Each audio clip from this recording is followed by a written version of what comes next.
محبوب عاشق شده بود. برق چشمانش از فرسنگ ها مشخص بود و تب صورتش. نمیدانست چگونه این آتش را پنهان کند.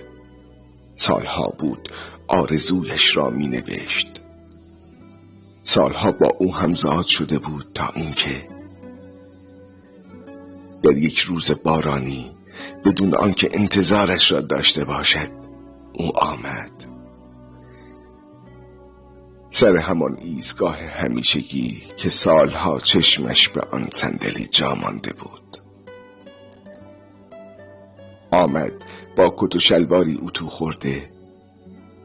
موهایش مثل گذشته مرتب بود، اما رقص چند تار سفید لای موهایش جذابیتش را بیشتر کرده بود.